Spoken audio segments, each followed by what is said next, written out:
Shrubs form the backbone of any garden. Today I'm going to show you how to choose them and where to put them.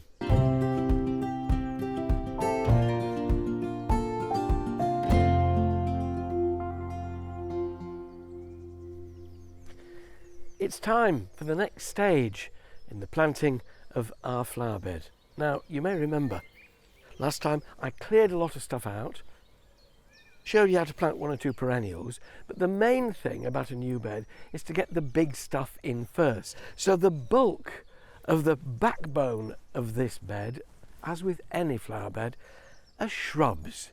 I've got a selection of really useful shrubs here, and I've divided them up into 2 distinct kinds. Evergreens, those that retain their foliage right the way through the year, and deciduous, those that lose their leaves in winter but replenish themselves come spring and summer with foliage and flowers. 1 or 2 of these plants will make individual focal points. Others will be planted in groups for larger effect. The Pittosporum, for instance, there, I shall clip over and turn into a large golf ball. Other plants, like this euonymus, I can take up as a taller focal point. So those are the evergreens.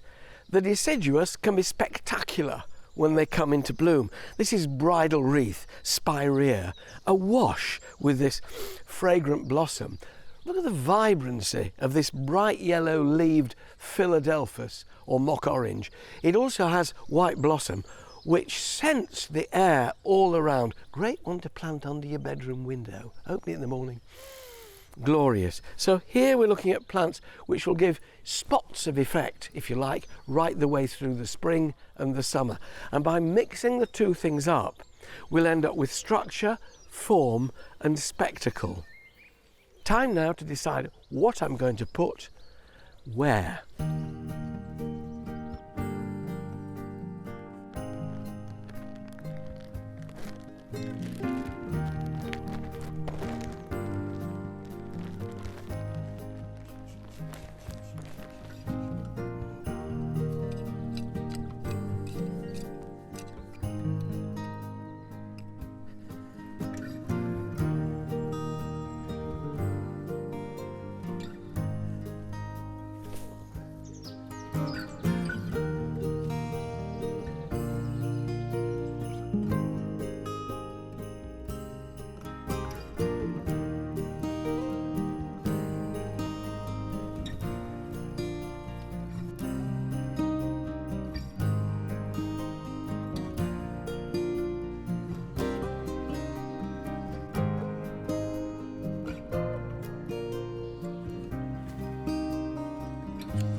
So there are my shrubs placed.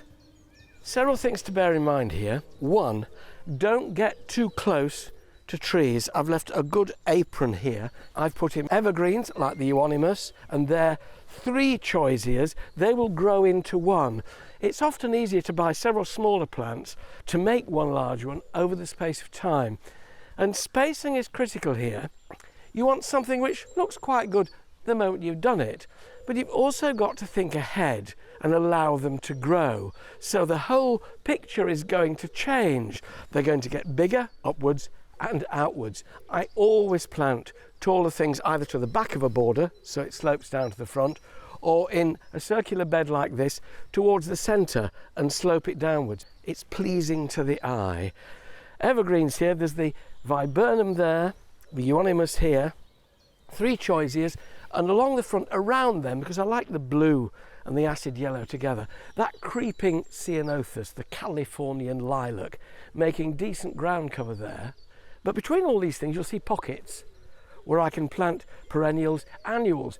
Over here a deciduous shrub, spirea, and behind it the golden form of Philadelphus, which I do love. That will get much taller.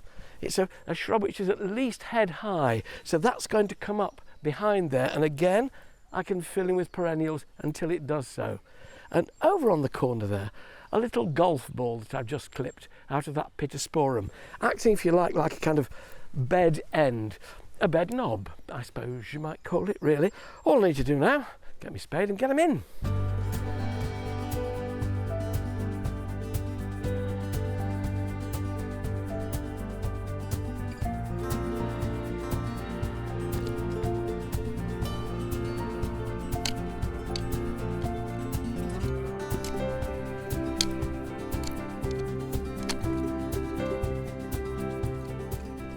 So important to always plant at the right depth, at the depth that the plant was growing in its pot.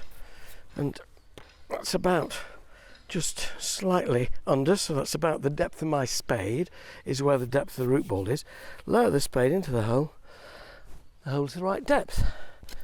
And then grab it by its hair, tap the pot off, having watered it really well, and then lower it into the hole. You can see then and feel that it's the right depth, and if you have ducks to help you, it's so useful. So blood, fish and bone, a good general purpose organic fertiliser, feeds soil bacteria as well as the plants. Sprinkle that around on the surface of the soil you've removed, and as it goes back in, it'll get down closer to the roots and feed your plants. It's the equivalent in plant terms of meat and 2 veg, or if you're vegan, lots of veg.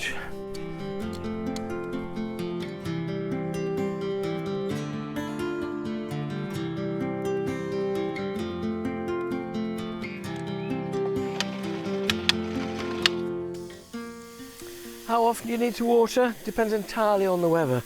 If it's showery and the ground's staying damp, they'll be fine.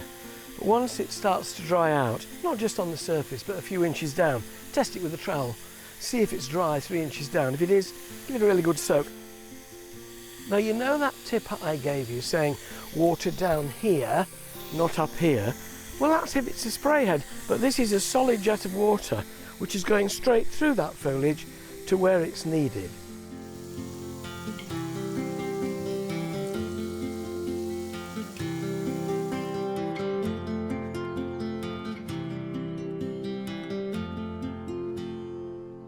So we now have the basic structure of the bed, created by the tree in the middle and the shrubs around it.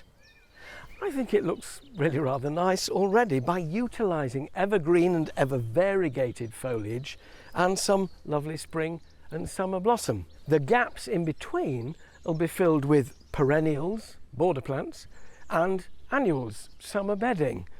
I think it's going to look absolutely gorgeous, and all that I'll show you in a future video.